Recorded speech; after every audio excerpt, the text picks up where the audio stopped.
আজ রবীন্দ্রনাথ ঠাকুরের এই জাতীয় সঙ্গীত নিয়ে কয়েকদিন যা আরম্ভ হয়েছিল, দ্বিতীয় নম্বর ও যখন এটা লিখেছে তখন কিন্তু বাংলাদেশ হয়নি। কথা বলেন না কেন? তাহলে এই দেশের জন্য ওটা লেখে নাই। সুতরাং জাতীয় সঙ্গীত যদি লিখতেই হয় দেশ নিয়ে লেখা লাগবে। এই কথা বলেন না কেন? দেশ ভাগ হওয়ার পরে যেটা লেখা হয়েছে, আপনি তাকান মহিব খানের ইঞ্চি ইঞ্চি মাটি সোনার চাইতে খাঁটি, আপনি এইটা জাতীয় সঙ্গীত মানান? কথা বলেন না কেন?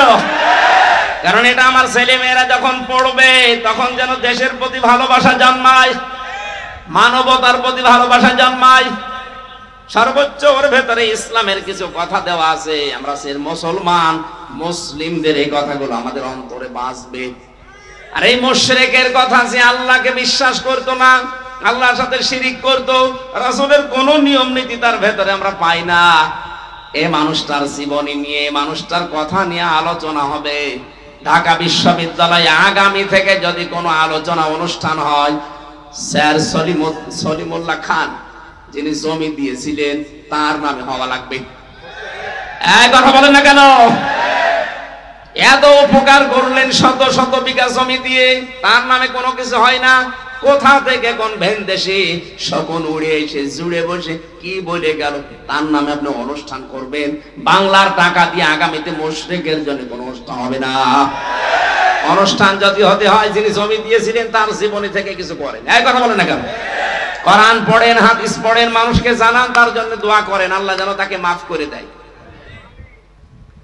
কোরআনের আলোচনায় সবাই মুগ্ধ হবে না, মন দিয়ে শুনবেও না, চোখ দিয়ে পানিও আসবে না। এটা বোঝার মতো একটা যোগ্যতা থাকা লাগবে মিনিমাম। যাদেরই আছে দেখবেন কোরআনের আলোচনা যখন গভীরে পৌঁছিয়ে যাবে, ওরা বসে আছে কিন্তু অজান্তেই তাদের চোখ দিয়ে পানি পড়ছে। বাড়ি যাওয়ার সময় যারা সিদ্ধান্ত নেবে ওয়ালা রব্বিহিম তাওয়াক্কালুন, জীবনে আজকে থেকে যদি ভরসা করি আল্লাহ ছাড়া কারো উপরে ভরসা করব না। কোরআন নাযিল হওয়ার পর থেকে শ্রোতা পেলাম কয় প্রকার? 3 প্রকার। বলেন, এখানে যেহেতু কাফের নেই, মুনাফিকও থাকলে থাকতে পারে। কারণ হচ্ছে নবীজি ইন্তেকালের আগে মুনাফিক তৈরি হবে কোন কাফেরদের ভেতরে, ইহুদিদের ভেতরে, বৌদ্ধদের ভেতরে, হিন্দুদের ভেতরে, খ্রিস্টানদের ভেতরে। কথা বলেননি? নবীজি ইন্তেকালের আগে জানিয়েছেন মুনাফিক এটা তৈরি হবে শুধুমাত্র আমার উম্মত মুসলমানদের ভেতরে। আর আমরা যেহেতু দেশে 96% মুসলমান, আমাদের ভেতরে মুনাফিক তৈরি হওয়ার সম্ভাবনা নেই। বলেন বলেন, আপনি দেখেন তো আপনি কিনা? আয়াতুল মুনাফিকি সালাসা, ইদা হাদাসা কাযিবা ওয়া ইদা ওয়াদা আখলাফা ওয়া ইদা তুমিনা খান। নবীজি বলেন মুনাফিকের 4 আছে তাদের ভেতরে, যারা কথা বললেই মিথ্যা কথা বলে। এই কথা বলেন না কেন? এই আচরণ বাংলাদেশে নেই। কত হাসি পট্টি বাঁধা মানুষ হাতে তসবিহ নিয়ে ঘুরতো, সেও যে এরকম ডাহা মিথ্যা কথা বলতে পারে ক্ষমতার কারণে। এখন যে বলছে যে না আমি পদত্যাগ করিনি, ভিডিও কি বানানো নাকি? এই কথা বলেন না কেন? আপনি যদি পদত্যাগ না করে থাকেন তাহলে রাষ্ট্রপতি যেটা বলছে এটা কি বানিয়ে বলছে? ধোঁকা দিয়ে বোকা বানিয়ে এতদিন খেয়েছেন, এখনো খেতে চান। আপনি তো টাটকা নির্ভেজাল মুনাফিক, কারণ কথা বললেই মিথ্যা কথা বলেন। মুনাফিকের পক্ষে যদি কোনো মুমিন থাকে, কেউ মুনাফিক? এই কথা বলছেন কেন? যার হাতে শাপলা চত্বরের আলেমদের রক্ত লেগে আছে, যার হাতে 2024 সালের মুক্তিযোদ্ধাদের রক্ত লেগে আছে, কথা বলেন না কেন? এই মানুষের পক্ষ নিয়ে এখনো পর্যন্ত আপনি স্ট্যাটাস দেন, বলেন আমি আছি আপা, ঘাবড়াবেন না। আপনি ঘাবড়ালে আমরা নরম হয়ে যাই। আমি তার শয়তান দেখিনি, ওরে ভিডিও দেখি আমার মনে হলো শয়তান যদি দেখতাম তো এইরকমই হতো। একটা টাটকা নির্ভেজাল শয়তান, বাড়ি গোপালগঞ্জ, ধরা পড়েছে কয়েকদিন আগে। এবার পিটিয়ে সোজা করবে প্রশাসন। এক কথা বলেন না কেন? আপা ঘাবড়াবেন না। যে বলেছে আপা ঘাবড়াবেন না, আপনি ঘাবড়ালে আমরা নরম হয়ে যায়। আমার মনে হয় প্রশাসনের ধরেছে নরম বানাতে, আমরা চাই ওরে নরম বানিয়ে ফেলুক। কথা বলেন না কেন? জালেমদের তালিকা করে করে ছোট জালেম আর মাঝারি জালেম বাদ দিয়ে যারা বড় বড় জালেম ছিল প্রত্যেকটি জালেমের তালিকা করে ছবি নিয়ে মোড়ে মোড়ে টাঙিয়ে দেবেন। এ দেশে কিয়ামতের আগে কোন জালেম যেন আর প্রতিষ্ঠিত হতে না পারে ইনশাআল্লাহ।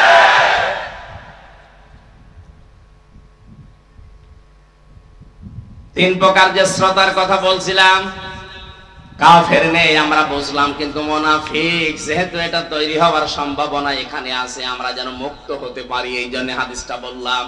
কথা বললে যারা মিথ্যা বলেন, ওয়াদা দিলে যারা ঠিক রাখেন না, ভঙ্গ করে ফেলেন। এতদিন পর্যন্ত চাইছিল, এই 2-3 দিনের ভেতরে দেখছি অনেকে বিভিন্ন ওয়াদা দিচ্ছে জনগণের সাথে। এটা আর একটা ধোঁকা হতে পারে।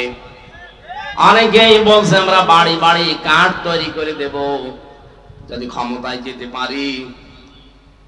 আর যে যা বলছেন কথাগুলো কিন্তু ঠিক রাখা লাগবে। ভোট নেওয়ার জন্য এখন আপনি সেই কেজি 10 টাকা চাল খাওয়াবো বলে চালিয়ে দেবেন, আর ভোট হয়ে গেলে 60 টাকা কেজি চাল হয়ে যাবে। মানে কথা যা দিচ্ছেন এটা যেন ঠিক থাকে, জনগণের সাথে যেন ধোঁকাবাজি না হয়। অনেকে এই ধোঁকাবাজি করার জন্য নেমে পড়েছে। এক কথা বলছেন না কেন? জামাতের নায়েবে আমির ডাক্তার সৈয়দ মোহাম্মদ আব্দুল্লাহ তাহের উনি ঘোষণা দিয়েছে যদি এদেশে ইসলাম ক্ষমতায় যেতে পারে যুবকদেরকে আমরা ঋণ দেব। এই কথার সূত্র ধরে অনেকে এখন বলছে যদি আমরা যেতে পারি বাড়ি বাড়ি কার্ড দেব। কি কার্ড দেবে? এই জন্য কথা দিচ্ছেন, দেন কথাটা যেন ঠিক থাকে, কারণ কথা দিয়ে কথা যে রাখে না সে মুনাফিক। এই কথা বলেন না কেন? জাতি যেতে 53 বছর ধোঁকা খেয়েছে, অন্তত এবার আর যেন জাতি ধোঁকা না খায়। এবারও যদি ধোঁকা খান আপনি আর কিয়ামতের আগে মাথা তুলে দাঁড়াতে পারবেন না। 3 নম্বরে কোনো কিছু আমানত রাখলেই খেয়ে ফেলে। এই কথা বলেন না কেন? এটা যে আমরা 53 বছর দেখলাম না, যাদেরই দিয়েছি আমানত তারাই খেয়ে ফেলেছে। দরবেশ, এত বড় দরবেশ পৃথিবীতে আছে, দাড়ি কেটে লোম হয়ে গেছে। আর কি আমানত 36,000 কোটি টাকা আপনি এক জীবনেও গণনা করে শেষ করতে পারবেন না। কিন্তু আমি একটা দলের গ্যারান্টি দিচ্ছি, যদিও মনে করছেন আমি ওই দলের না, আমি অ্যাক্টিভ না, কিন্তু গ্যারান্টি দিতে পারি বাংলাদেশ জামাত ইসলামী এবং শিবির একটা টাকা যদি দুর্নীতি দেখাতে পারেন আমি অন্তত কথা বলবো না। এটা এদেশে এখন প্রমাণ হয়ে গেছে। এই কথা বলেন না কেন? এত প্রমাণ পাওয়ার পরেও যদি আপনার এখনো পর্যন্ত চিন্তা ভাবনা করতে দেরি হয় তা আপনার আর চিন্তার রেখা খুলবে না।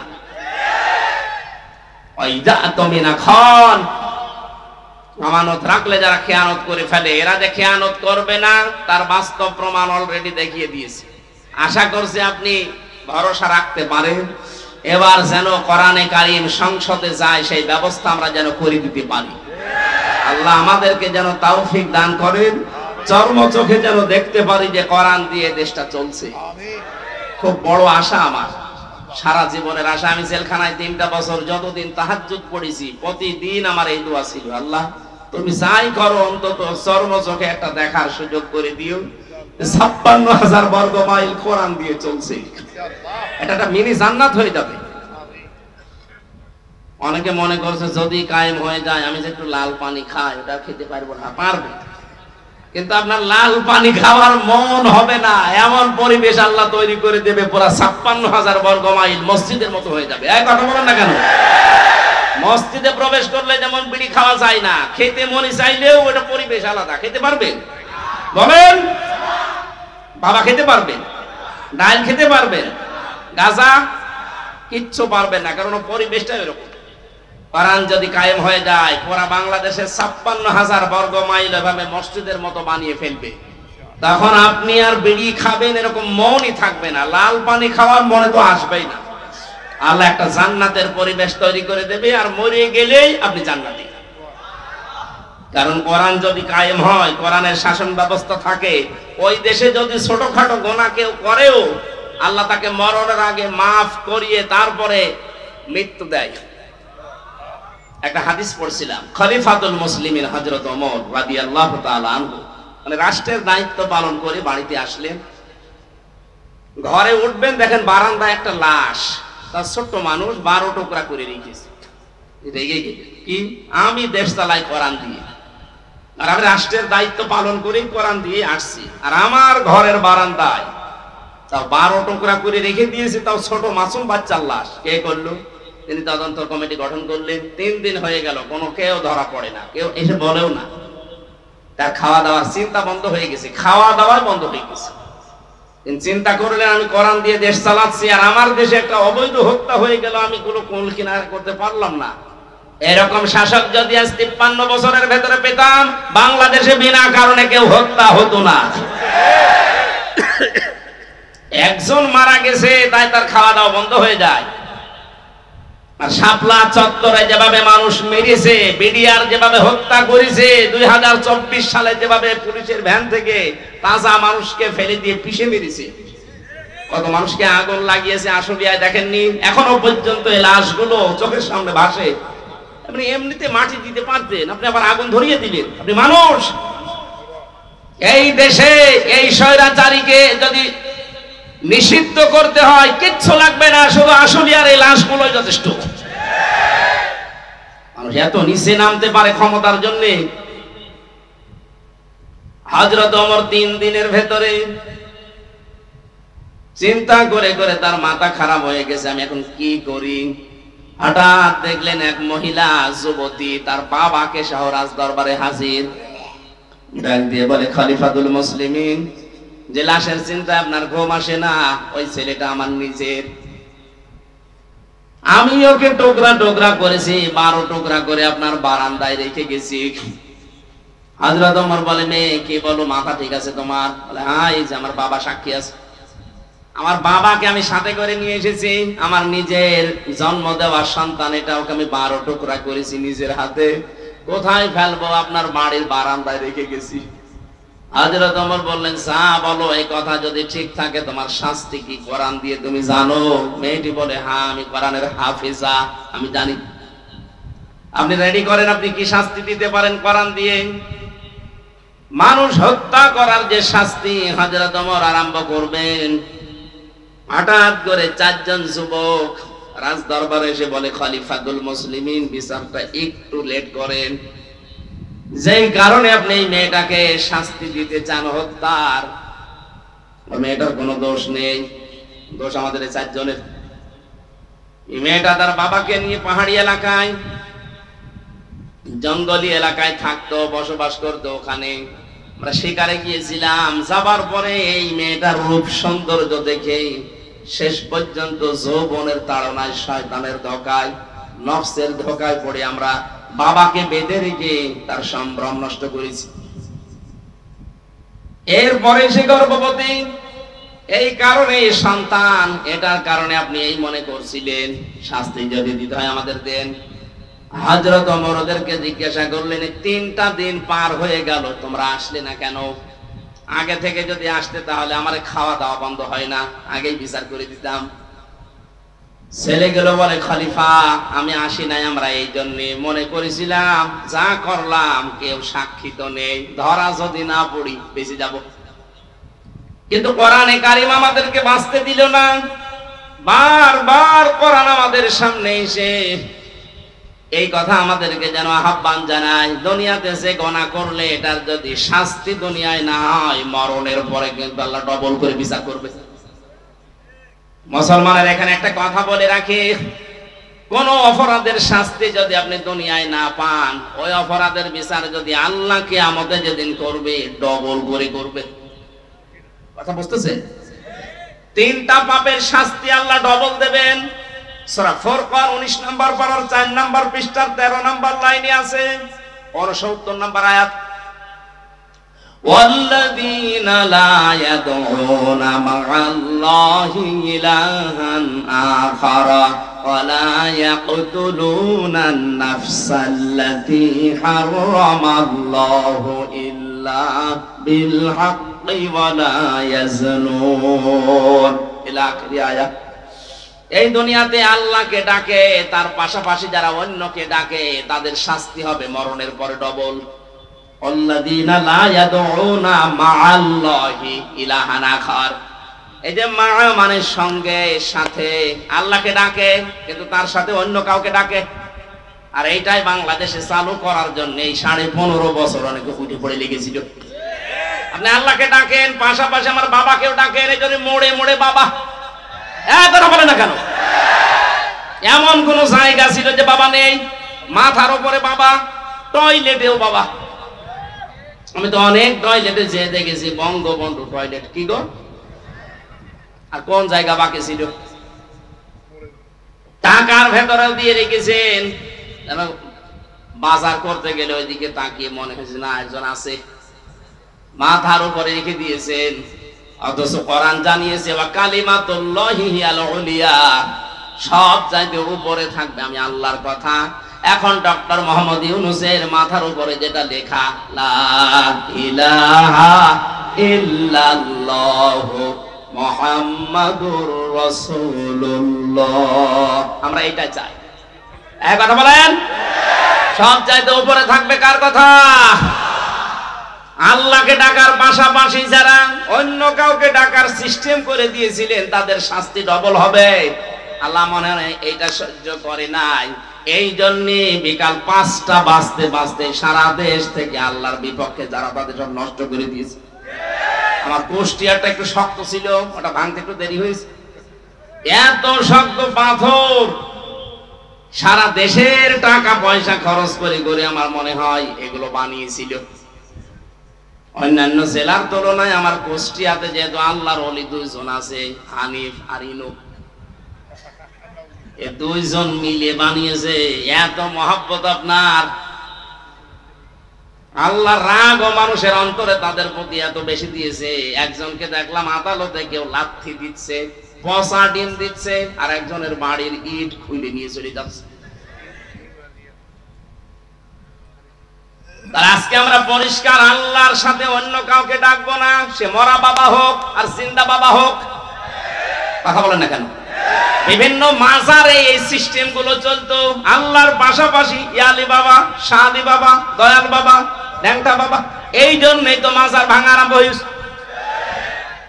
একেবারে শিরিকের প্রকাশ্য কারখানা এটা। আল্লাহকেও ডাকে, আল্লাহর পাশাপাশি বীরকেও সেজদা দিচ্ছে, এটা আল্লাহর সাথে শিরিক। লা তাত্তাখিযুল কুবুর মাসাজিদা, কবরকে সেজদার জায়গা বানিও না। ওরা সরাসরি যে সেজদা দিত লালনের মাজারে।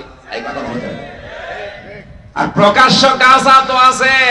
অধিকাংশ মাজারে আমরা দেখেছি জেনার কারখানা। এই জন্য হাক্কানি আলেম এই দেশে যারা আছে বলেছে মাজার গুড়িয়ে দাও, ভেঙে ফেলো। কোন কারণে মাজার বানাতে হবে? হযরত ওসমানের মতো মানুষ, জান্নাতের সার্টিফিকেট পাওয়া মানুষ দুনিয়ায়, সেই লোকটা পড়ে আছে জান্নাতুল বাকিতে, কিচ্ছু নেই, এটা পাথর দেওয়া মাত্র। আরে দেশের গরু ছাগল মরে যায়, তার কবর 3 তালা হয়। কোথায় গেছেন বন্ডামি? কোরআনের বাঁকে বিশ্বনন্দিত মুফাসসির, আপনি তো তার চাইতে কোরআনের খেদমত বেশি করেননি। সেই লোকটা পড়ে আছে, মাত্র মাথার কাছে একটা পাথর দেওয়া দেখলাম। আর কোন গরু ছাগল কোথায় মরে, ঈমান আছে কি নেই তাও নেই, সারা জীবনে প্রসাব করেও পানি নেয়নি। 14 তালা বানিয়ে রেখেছে কবর। সবগুলো মাটির সাথে মিশিয়ে দেওয়া দরকার। আজকে থেকে আমরা সিদ্ধান্ত নিয়ে বাড়ি যাব, যতদিন বাঁচি আল্লাহর সাথে আর কাউকে ডাকবো না। কি রাজি আছেন আপনারা? 2 নম্বরে যারা অবৈধভাবে মানুষকে হত্যা করে, যে বাংলাদেশ স্বাধীন হওয়ার পরও এত হত্যা হয়নি, এই 9 সাল থেকে 24 সালে যত হত্যা হয়েছে, বাকিগুলোর অনেকের খোঁজই আমরা জানি না। আমি মাঠের নিচে ছিলাম 10 দিন, আমি দেখেছি কত মানুষের কান্নার আওয়াজ আসতো আমার কানের। আমার তো চোখ বাঁধা ছিল, চোখ কালো কাপড় দিয়ে বেঁধে নিয়ে মাজায় একটা দড়ি নিয়ে ওরা হাঁটিয়ে নিয়ে যেত, মনে তো আমার গরুর মতো নিয়ে যাচ্ছে। আশপাশ থেকে কান্নার আওয়াজ পেতাম, কারণ কোনো আওয়াজ তো ওখানে যাওয়ার কথা না। মানুষ সিঁড়ি দিয়ে উপরে ওঠে আর ওরা সিঁড়িতে আমার নিচে নিয়ে যেত, তার মানে মাটির নিচে। ওইটা কোন জায়গায় এটা আমি জানি না। যেখানেই নিয়ে গিয়েছে বহু মানুষের কান্নার আওয়াজ পেতাম মাঝে মাঝে, আর একটা আওয়াজ দিত আহ, এরকম একটা আওয়াজ বুঝতাম এখানে কয়েক মাস ধরে মানুষ হয়তো আছে।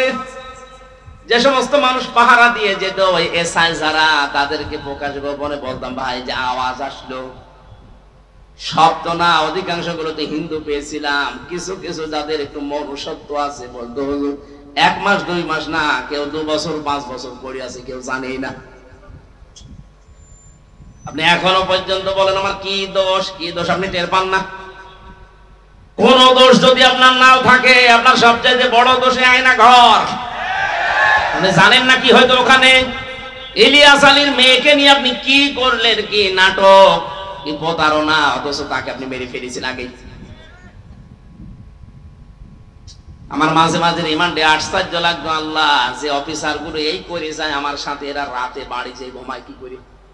এদের তো ঘুম আসার কথা না, হয় লাল পানি খায় নাই বড়ি খায়, তাছাড়া ঘুম আসার কথা না।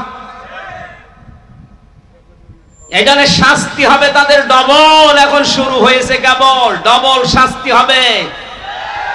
যারা অন্যায় ভাবে মানুষকে হত্যা করেছেন, ইন্ধন দিয়েছেন, বিভিন্ন কায়দা কৌশল করে এগিয়ে দিয়েছেন, আপনার শাস্তি ডবল হবে। মার্ডার মামলা, আজকে গুমের মামলা আন্তর্জাতিক আদালতে, যে পালিয়ে গেছে তার নামে আজকেও দেখলাম 2টা মামলা হয়েছে।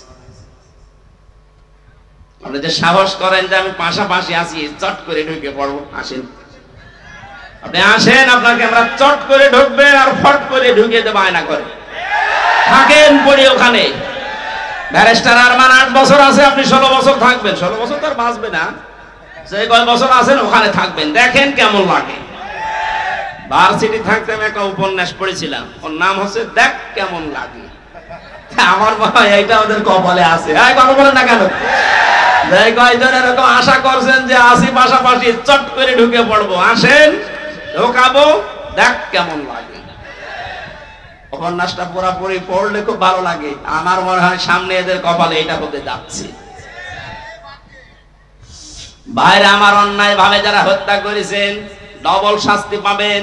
3 নম্বরে যারা জেনা করে দুনিয়ায়, তাদেরও শাস্তি ডবল হবে। সূরা ফুরকানের আয়াত। মেয়েটা বলছে খলিফা, এই ছেলে 4 জন বলছে খলিফাতুল মুসলিমিন।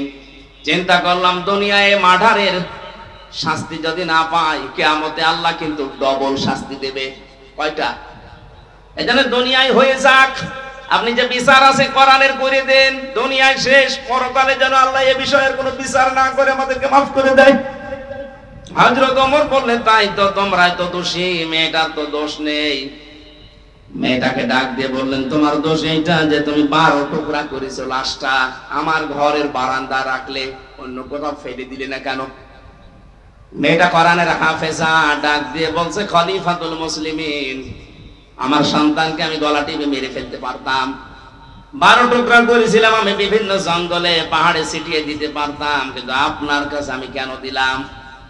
দিয়েছি এই কারণে, প্রথম কারণ আমার ছেলেটাকে আমি হত্যা করেছি, 1 নাম্বার কারণ হচ্ছে সে জারজ, তার তো বাবা ঠিক নেই। কয়টা বাবা? বলেন বলেন। ও জন্ম তো ঠিক নেই, বাবা 4টা, যদিও ওর দোষ না, কিন্তু সন্তানটা তো জারজ। আর আমি কোরআনে কারিমে সূরা কলমের 13 নম্বর আয়াত থেকে 19 নম্বর আয়াত পর্যন্ত জানি, যারা জারজ সন্তান এই পৃথিবীতে তাদের 13টা কাজ হবে, তার 1 নম্বরে তারা কোরআন বিরোধী হবে। আমার পেটে জন্ম নিয়ে বড় হয়ে আমার সামনে কোরআনের বিরুদ্ধে মিছিল করবে আমার ছেলে, এটা আমি মানতে পারি না। এই জন্য আমি নিজের হাতে জবাই করেছি। বাংলাদেশে আজ যারা কোরআনের বিপক্ষে অবস্থান নিয়েছিলেন, নিচ্ছেন, এখনো সামনে অনেকে চেষ্টায় আছেন। আজকে একজন বুদ্ধিজীবী নামে, বুদ্ধি বিকলাঙ্গ, আমি নাম নিলাম না, লোকটা বলেছে ধর্ম কোনো রাষ্ট্রের ব্যাপার, কোনো ব্যক্তির ব্যাপার না। এই শব্দটা তার বলা ঠিক হয়নি। সে যে তওবা না করে সেও মুশরিক। এক কথা বলছে না কেন? কোন মানুষের যদি ধর্মই না থাকে, ওরা উদাহরণ দেয় যে নিরপেক্ষ হওয়া লাগবে। পৃথিবীতে কোন নবী ধর্মের ব্যাপারে নিরপেক্ষ ছিলেন? আপনি একজনের নাম বলেন, বলেন। এই ধোঁকাটাও চলছে সামনে, হয়তো সামনে আসতে পারে, আগে থেকে সতর্ক করলাম। যারা এগুলো করছেন এগুলো কিন্তু একটা ধোঁকাবাজি। আমরা এক জালেমকে বিদায় দিয়ে কোন নতুন জালেমকে আর এই জায়গায় আমরা দেখতে চাই না। আর যারা আসবে তারা যেন ইনসাফ কায়েমকারী হয়। মেয়েটি বলে, খলিফা আমি একটা একটা করে 13টা কারণ বলতে পারি কেন আমি হত্যা করেছি। আমি এসেছি এই কারণে, আমি না আসলেও পারতাম। মেরি আমার সন্তানটাকে জবাই করে ফেলে যদি পাহাড়ে জঙ্গলে ছড়িয়ে ছিটিয়ে দিতাম, আপনিও ধরতে পারতেন না। আমি এসেছি এই কারণে, আমি যেহেতু হত্যা করেই ফেলেছি, আর হত্যার বিচার যদি দুনিয়ায় না হয় কিয়ামতে আল্লাহ ডবল করে করবে। দয়া করে কোরআন দিয়ে আমার বিচারটা করে দেন, কিয়ামতে যেন আল্লাহ আমার ব্যাপারে আর কিছু না বলে। হযরত ওমর এই 5 জনের বিচার করলেন। আমার বোঝানোর বিষয় ছিল, কোরআনে কারীম দেশে থাকার কারণে, কায়েম থাকার কারণে ওরা গুনাহ করেছিল, কিন্তু গুনাহ করার পরেও কোরআনে কারীম তাদের ভেতরে অনুশোচনা, অনুতপ্ত এমন ভাবে ধরিয়েছে, মরণের আগে তারা ঈমান নিয়ে বিদায় নিতে পেরেছে। এদেশেও যদি কোরআন কায়েম হয়ে যায়, আপনার মদ খেতে মনে চাইবে না, বিড়ি খেতে মনে চাইবে না, ডাল পানি খেতে মনে চাইবে না, কারণ পরিবেশটাই হয়ে যাবে এরকম। ছোটখাটো গুনাহ যদি নফসের ধোঁকায়, শয়তানের জালে পড়ে হয়েও যায়, কোরআন আপনাকে বাধ্য করবে অনুশোচনা করে, তাওবা করে জীবনের মতো ঈমান নিয়ে বিদায় নেওয়ার। বলেন আমিন। আল্লাহ, আমরা এইরকম একটা পরিবেশ চাচ্ছি, কথা বলেন ঠিক কিনা? আল্লাহ যেন আমাদের কোরআনের শ্রোতা হিসাবে মুনাফিকের কোন স্থান এখানে না দিয়ে, 3 নাম্বার যেটা বলেছিলাম যে ঈমানদার, এই মানুষগুলোর যে বৈশিষ্ট্যগুলো আল্লাহ দিয়েছেন সূরা আনফালের 2, 3, 4 নাম্বার আয়াতে, আল্লাহ আমাদের ভরপুর করে আজ বাড়িতে নিয়ে যান। বলেন আমিন। দরুদ আর সালাম পাঠের মাধ্যমে আজকের তেলাওয়াতকৃত আয়াত সূরা মুমতাহিনা। কোন সূরা? মুমতাহিনা মানে পরীক্ষিতা নারী। 6 জনের নাম পেয়েছি আমি। এই পৃথিবীতে 6 জন নারীকে আল্লাহ পরীক্ষা করে তাদেরকে পরীক্ষিতা নারী হিসাবে খেতাব দিয়েছেন। তার ভেতরে হযরতে মরিয়ম একজন। তিনি সতীত্বের হেফাজত করেছিলেন। আজ যে সমস্ত মেয়েরা মডেল খুঁজে পান না যে আদর্শ কারে বানাবো, হযরতে মরিয়ম হবে আপনার জন্য আদর্শ। কথা বলেন। ওরা আদর্শ বানিয়েছে ঐশ্বরিয়াকে। আজকে ঐশ্বরিয়ার জীবনী দিয়েছে। ওই একজনকে খুশি করার জন্য রাতের বেলা কত টাকা কন্টাক্ট করে, কত টাকা ভাড়া পায়, আপনি তার জীবনী পড়ে দেখেন। এই যদি হয় আপনার আদর্শ, আর আপনি এটা দেখে দেখে মনে করেন এর মতো হব, হ্যাঁ ওর মতো হবেন, দুনিয়ায় শেষ, আখিরাতে সারা জীবন জাহান্নামে পড়া লাগবে। মেয়েরা যারা এসেছেন, আপনার আদর্শ হওয়া লাগবে 1 নম্বরে মরিয়ম। আপনার চরিত্রকে, সতীত্বকে আপনি হেফাজত করে রাখবেন। আমরা আগে তাফসিরে প্রবেশ করি, এরপরে সামনে যাব ইনশাআল্লাহ। ফাউযু বিল্লাহি মিনাশ শাইতানির রাজীম। বিসমিল্লাহির রহমানির রহিম।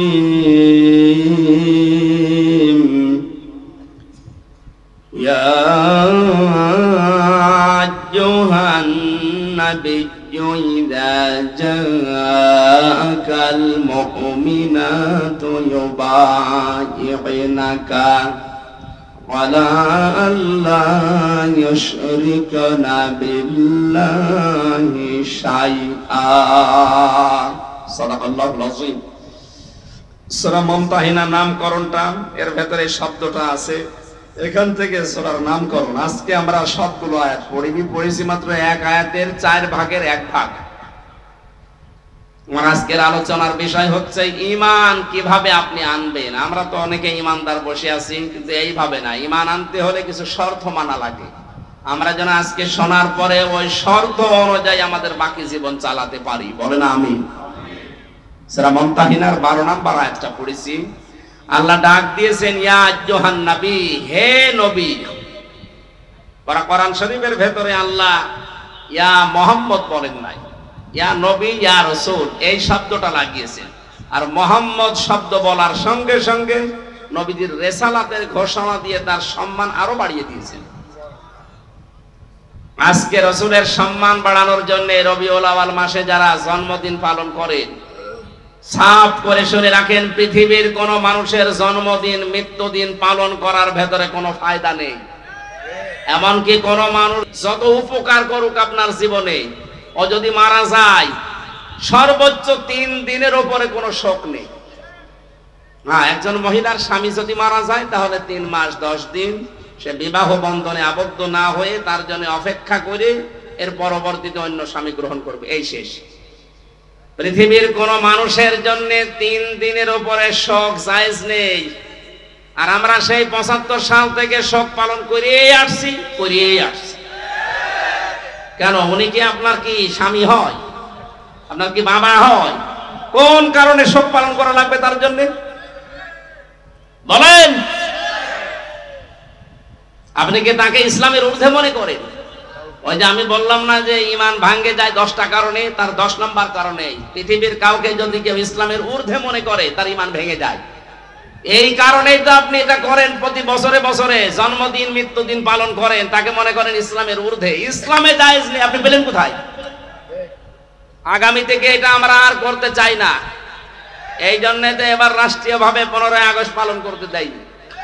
কিসের 15 আগস্ট 16 আগস্ট? কোরআনে হাদিসে যেটা নেই ওইটা আমরা রাষ্ট্রীয়ভাবে পালন করে সময় নষ্ট করতে চাই না। কোরআন হাদিসে থাক, আমরা 10 দিন ধরে পালন করব। এই কথা বলেন না কেন? সিঙ্গাপুরে 95% অমুসলিম, আর আমাদের দেশে 96% আমরা মুসলিম। তো এখানে কোনো বানানো নিয়ম নীতি চলতে পারবে? বলেন তো পারবে? আগামী থেকে যেই হোক 3 দিনের উপরে আমাদের কোনো শোক আর থাকবে না। বিশ্ব নবী মুহাম্মদুর রাসূলুল্লাহর উপরে তো দুনিয়ায় আর কেউ নেই, আল্লাহর পরে তার স্থান। শোক পালন করা যদি জায়েজ হইতো প্রতি বছরে বছরে, আমার মনে হয় তার জন্য আমরা শোক পালন করতাম। কোন আলেম তো এটা করে না। যে সমস্ত বেদাতপন্থী আছে এরা নবীর জন্মদিন পালন করার জন্য উঠে পড়ে লাগে। কোথায় পেয়েছেন দলিল বলেন তো? নবীর মিলাদ পড়েন। মিলাদ মানে জন্ম। মিলাদ মানে কি? যেই 2 জন চাচা নবীর জন্মে খুশি ছিল, 2 জনেই জাহান্নামে গেছে, একটা আবু তালেব আর একটা আবু লাহাব। কথা বলেন না কেন? 2 জনই কিন্তু মিলাদে নবীর জন্মে খুশি। আর যেই 2 জন চাচা নবীর আদর্শে খুশি, হযরত হামজা হযরত আব্বাস, 2 জনেই জান্নাতি। এখান থেকে শিক্ষা নিতে পারেন না? এরপরও আপনি আলেম নামে জালেম হয়ে কলঙ্ক করে মানুষকে আপনি ধোঁকা দিয়ে বোকা বানিয়ে টাকা ইনকাম করছেন এই রবিউল আউয়ালের নাম দিয়ে। আশা করছি এগুলো আমরা সচেতন মানুষ আগামী থেকে আর করব না। আপনি যদি আদর্শ অনুসরণ করে খুশি থাকতে চান তাহলে 40 থেকে 63 এই 23 বছর অনুসরণ করেন। এই কথা বলেন না কেন?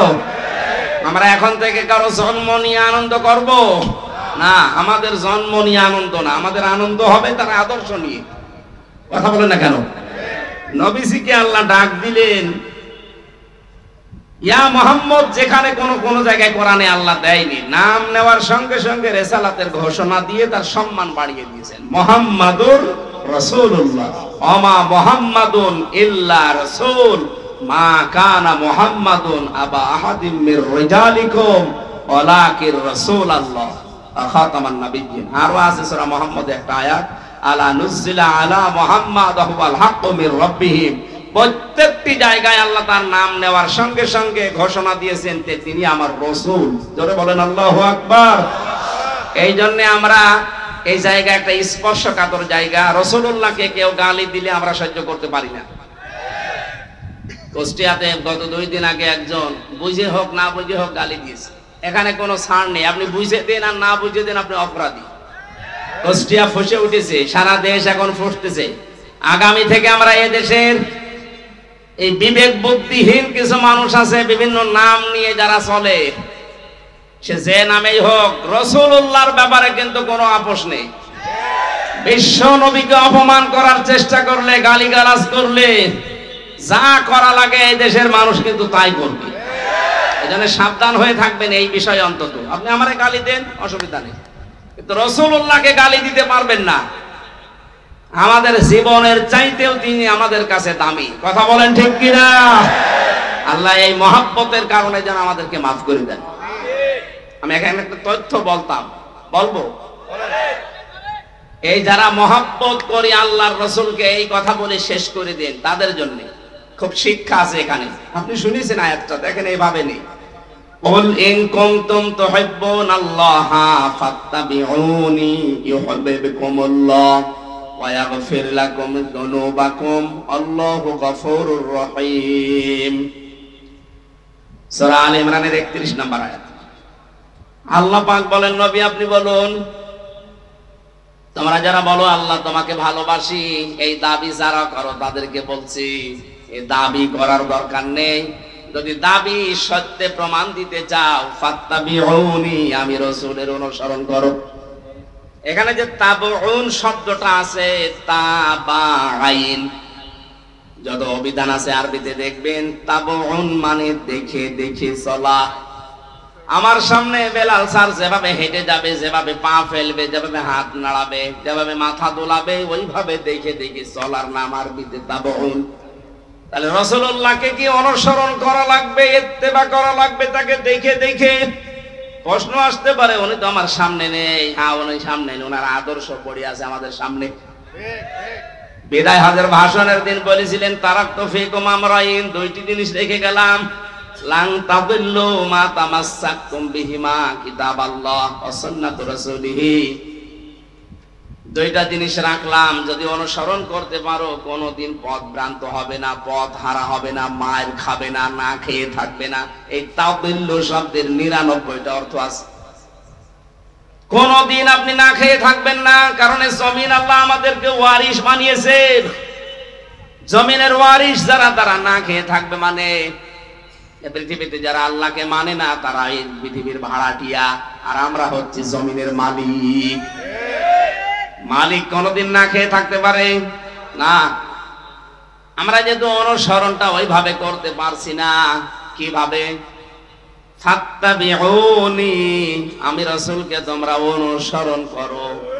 যদি অনুসরণ করতেই পারো, যখন অনুসরণ আরম্ভ হবে, ইউহিব্বুকুমুল্লাহ, আমি আল্লাহ নিজে তখন ভালোবাসা আরম্ভ করব না করেছি।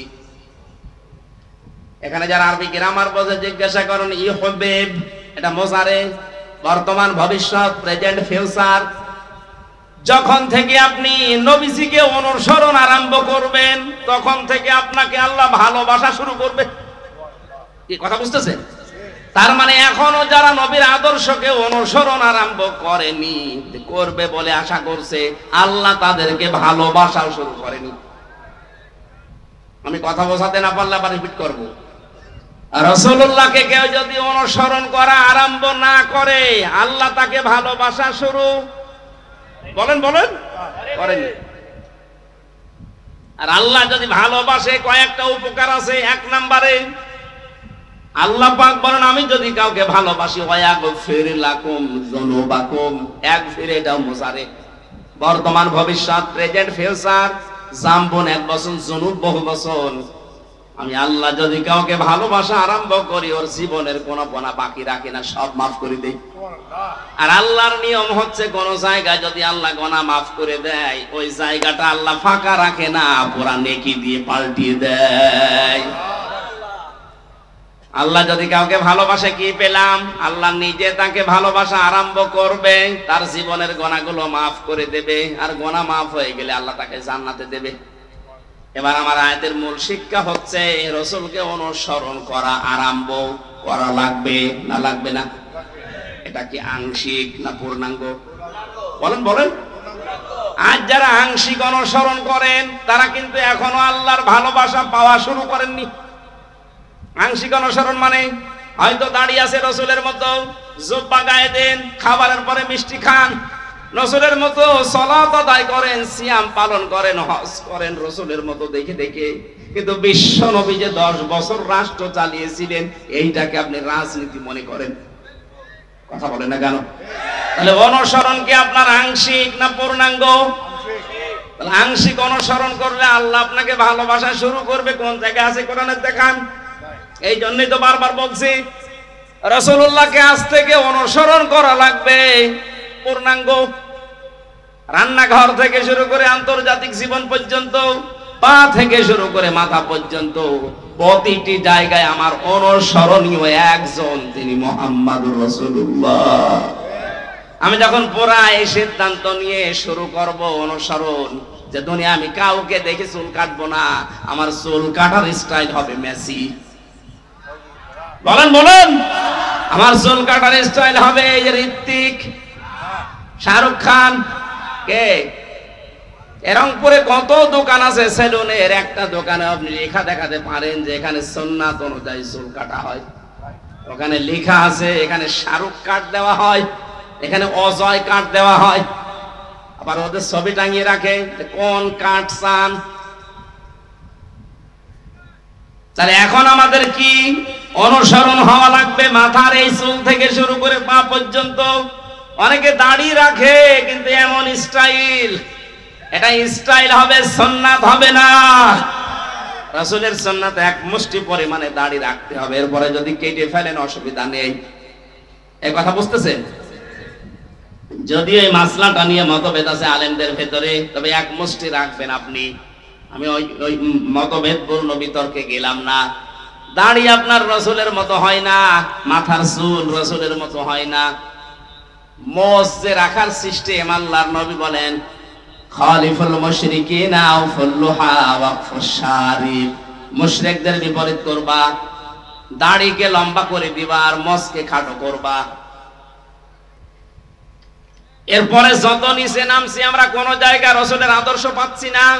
বিশ্ব নবী তার স্ত্রীদের সাথে যে আদর্শ দেখিয়েছেন ওইটা আপনার ভেতরে নেই। উনি তার বন্ধুদের সাথে যেটা দেখালেন সেটা আপনার নেই। কোন জায়গায় যদি আদর্শ সেট করতে না পারেন, বিশ্বাস করতে পারেন আল্লাহ আপনাকে এখনো ভালোবাসা আরম্ভ করেনি।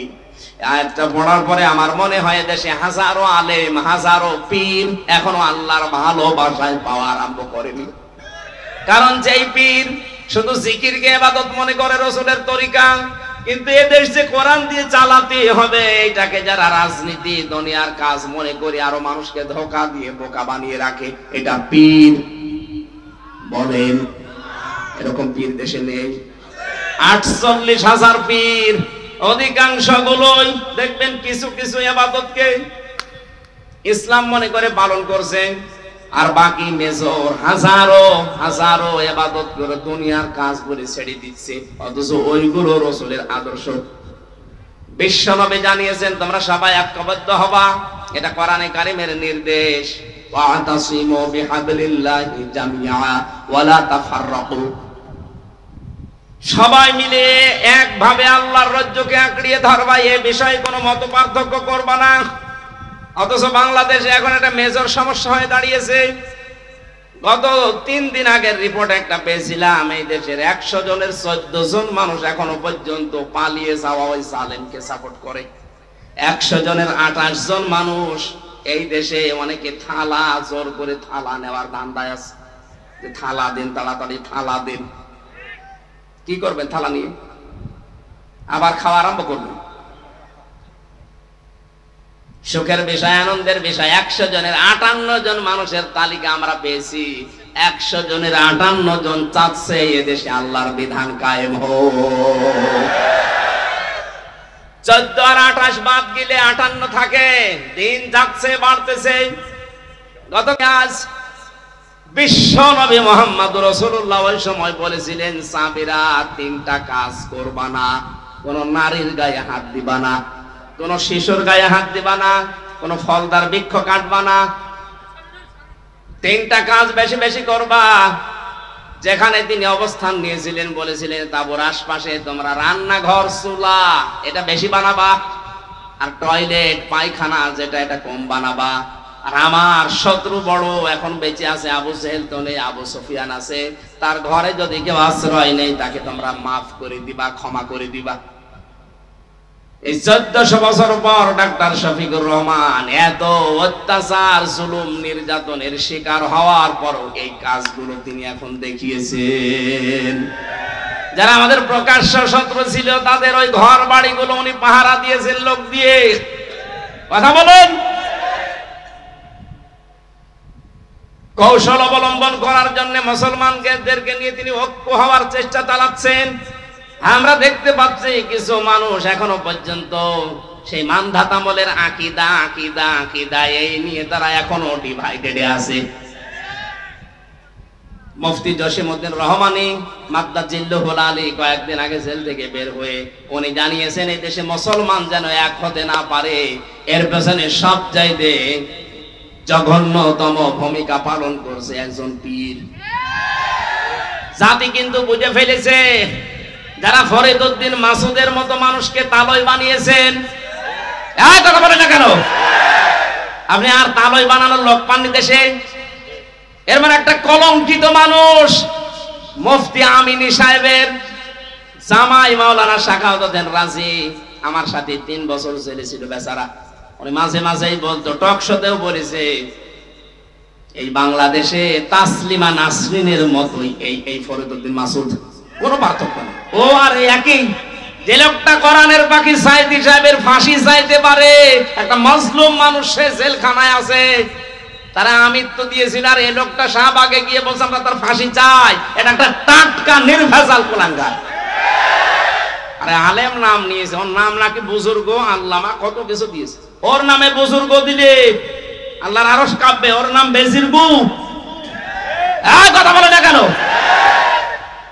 যে কয়টা 5-8টা গোলাম ছিল যারা মাজলুমের বিপক্ষে অবস্থান নিয়েছিল, পক্ষে না গিয়ে জালেমদের পা শুধু চিকেছে, যারা কওমি জননী নাম দিতে পারে জালেমকে, একটাকেও যেন বিচার ছাড়া আর বাঁচতে না দেওয়া হয়। প্রত্যেকের বিচার আমরা দেখতে চাই। এই কথা বলেন। ওই যে মাইজ ভান্ডারী নজিবুল বশর, ও শয়তান সেদিন ভিডিও পাঠিয়েছে যে আমি যা করেছি জামাতের বিরুদ্ধে, শিবিরের বিরুদ্ধে, বিএনপির বিরুদ্ধে, এরা আমারে ছাড়বে না, জীবনও আপনাকে ছাড়া হবে না। আপনি সবচাইতে বড় মারাত্মক ভুল করেছেন কোরআনের পাখির বিরুদ্ধে মামলা দিয়ে, তাও মিথ্যা মামলা। যারা সাক্ষী দিতে যায় তাদের সাক্ষী পর্যন্ত গায়েব হয়ে যায়।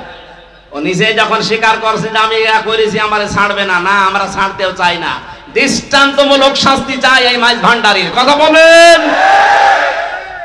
আলেম নামে কলঙ্ক, এগুলো নাম নিয়েছে কি সুন্দর সুন্দর, দেখেন কুসেআ, কি কুসেআ, কি কুকুর, শ্রীগাল, বিড়াল। যাদের নামে ডিনেগনেশন ডিগ্রি 14টা করে ব্যবহার করে, এগুলো জাহান্নামী মানুষের আলামত। আপনাকে মানুষ নিজে ডাকবে, আপনি আল্লামা কিনা, নিজের নামে আগে পরিচয় দেয় আমি শোলাকিয়ার ইমাম। বলছে কিসের শোলাকিয়ার ইমাম? আপনি ইমামতি করার জন্য সেই গোপালগঞ্জ থেকে গন্ডা ভাড়া করে এনে বাইতুল মোকাররমের মতো জায়গা অপবিত্র করিস, কত মুসল্লির রক্ত ঝরিয়েছে, এর যেন ছাড় দেওয়া না হয়। এই কথা বলে না কেন?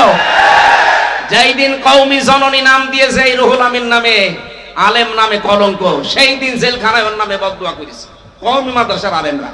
আমার সাথে 86 জন 76 জন ছিল। মাওলানা মামুনুল হক থেকে শুরু করেছে, আলেমগুলো ছিল। বলছে কি করলো, কি আমাদের তো ডুবিয়ে মারলো। এখনো পর্যন্ত আপনি একটা পীরের নাম নিয়ে তার সাফাই গিয়ে যাচ্ছে। মুফতি জসিমউদ্দিন রহমানী 11 বছর জেল খেটেছে। আপনি কয় বছর ছেড়েছিলেন? তার যে স্যাক্রিফাইস, সেটা এমনি এমনি বলে না, সে আপনাদের সাথে ছিল, মিশেছে, দেখেছে, বাস্তবতা সে জানে। আমিও জেলের ভেতরে কমপক্ষে 50 দিন তার সাথে আমার দেখা। মাঝে মাঝে আমারে বলতো, হামজা, এদেশে যদি একত্রিত মুসলমান না হয়, তার পেছনে সবচাইতে গুরুত্বপূর্ণ ভূমিকা কঠিন জঘন্যতম ভাবে পালন করে ওই পীর। এখনো পর্যন্ত করে যাচ্ছেন, আপনি থামবেন। একটা ঐক্য হওয়ার চেষ্টায় আছে। সব আলেম ওলামা যদি এক হয়ে, যে 58 ভাগ এমনি এমনি হয়নি, সব দাড়িওয়ালা টুপিওয়ালা মানুষগুলো এক হয়ে যাচ্ছে। আর এখানে আপনি এখন সেই মানধাতা বলে আকিদা করছেন। কার আকিদা খারাপ আপনি দেখান তো। জামাত ইসলামী বাংলাদেশের আকিদা হচ্ছে লা ইলাহা ইল্লাল্লাহু মুহাম্মাদুর রাসূলুল্লাহ।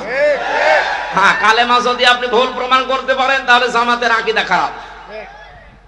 কালেমা তো নিজেও জিকির করছেন, আমরাও করছি, এখানে তো কোনো পার্থক্য নেই। কিসের আকিদা করেন? এই উল্টা পাল্টা ধোয়া তুলে মুসলমানদেরকে আজ ডিভাইডেড করবেন না, এটা হারাম কাজ। মুসলমানদের এক করা ফরজ আর ভাগ ভাগ করা হারাম। এটা তো আমি বানালাম। সূরা আলে ইমরানের 105 নম্বর আয়াত আপনি বাড়িতে যে মিলিয়ে দেখেন। যারা আজ মুসলমানদেরকে এক হতে দিচ্ছেন না, আপনি হারাম কাজে আছেন। কোন হারাম কাজ করা অবস্থায় তার ইবাদত কবুল হয় না। সুতরাং আপনার নামাজ, আপনার সিয়াম, আপনার হজ, এই দাড়ি, জিকির সব মাঠে মারা যাচ্ছে।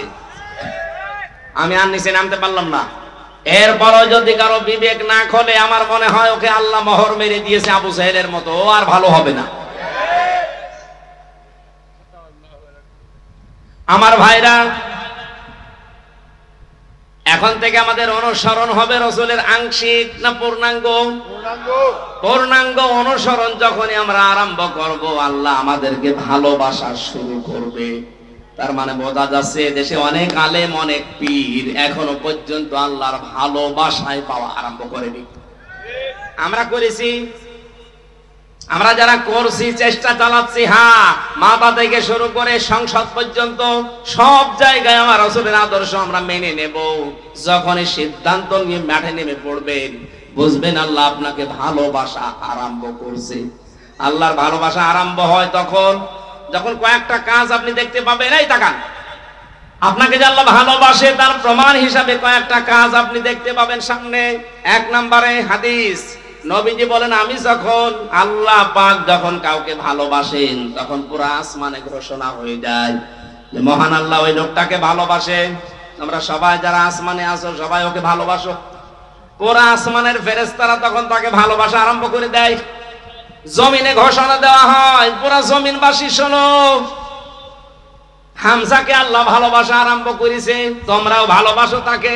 তখন পুরো সৃষ্টি জগতের ভেতর আল্লাহ একটা মহব্বত পয়দা করে দেয়। আমরা এইটা আজ দেখতে পাচ্ছি। আপনি তাকান, এতদিন যাদের স্বাধীনতা বিরোধী, রাজাকার, জঙ্গি, উল্টা পাল্টা নাম দিয়ে বহু কালার করার চেষ্টা চালিয়েছে, আগস্টের 5 তারিখের পর থেকে আজকের এই 23 তারিখ পর্যন্ত আমরা দেখতে পেলাম তারা জঙ্গি না, তারাই জনগণের সঙ্গী। এই ভালোবাসাটা এখন আল্লাহ পয়দা করে দিয়েছে নিজে। পুরা আসমানে আল্লাহ ঘোষণা দিয়েছে যে তাদেরকে ভালোবাসো তোমরা। জমিনের লক্ষ লক্ষ সৃষ্টি সবার ভেতরে তাদের মহব্বত, ভালোবাসা এটা ঢুকিয়েছে কে? এত প্রমাণ দেওয়ার পরও যদি আপনার এখনো পর্যন্ত মনে হয় না, এদিকে আসেন, আসেন, এদিকে আসেন। এই জন্য আমাদের উচিত হবে এখন এই মুহূর্তে দলাদলি বন্ধ করে দেওয়া। ছোটখাটো বিষয় সব আমরা বাদ। এরপরেও যদি আপনি এক জায়গায় হতে না পারেন, আবার কবে হবেন? আবার যদি কোন নতুন জালেমে চেয়ারে বসে, কিয়ামতের আগে লাভাতে পারবেন না। আমাদের উচিত এখন সুযোগ, ছোটখাটো বিষয় সব বাদ। কে দাড়ি রাখে, কে দাড়ি রাখে না, কে জুব্বা গায়ে দেয়, কে দেয় না, এটা পরে করবেন, আগে জায়গাটা ঠিক করেন। এখানে থাকলে আপনি ইসলামের নিয়ম নীতি 100% মানতে পারবেন। আর এই জায়গাটা না থাকলে কয়েকদিন পরে আপনারও দাড়ি কাটা লাগতে পারে। এদেশে আড়ঙে অবস্থান নিয়েছিল না, আড়ঙে দাড়ি রাখা মানুষগুলোকে চাকরি দিত না। সামনে কিন্তু এরকম আসবেন, আপনি চেষ্টা করবেন রাখার, কিন্তু পারবেন না।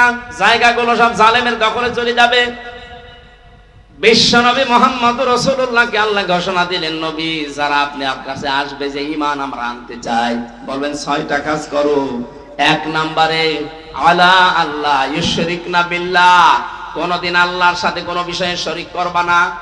2 নম্বরে ওয়ালা ইয়াসরিকনা বিল্লাহ, ওয়ালা ইয়াসরিকনা, চুরি করা যাবে না। ওয়ালা ইয়াজনিনা, 3 নম্বরে কোনদিন তোমাদেরকে যেন আমরা জেনা করতে না দেখি। জেনার যে ছড়াছড়ি চলছিল, জেনার যে কারবার গুলো আমরা দেখতে পেয়েছি, বিশেষ করে আকাশ সংস্কৃতির নামে দেশে বন্যার পানির মতো পিন আপ করা পত্রিকা দিয়ে বিভিন্ন স্যাটেলাইটের মাধ্যমে যা আরম্ভ হয়েছিল, আগামী 10 বছরের ভেতরে চরিত্রবান যুবক যুবতী মানুষ খুঁজে পাওয়া দুষ্কার হয়ে যাবে। এগুলো যারা দায়িত্বে আছেন বন্ধ করার চেষ্টা চালাচ্ছে। আমরা চাই যেগুলো দ্রুত যেন বন্ধ হয়।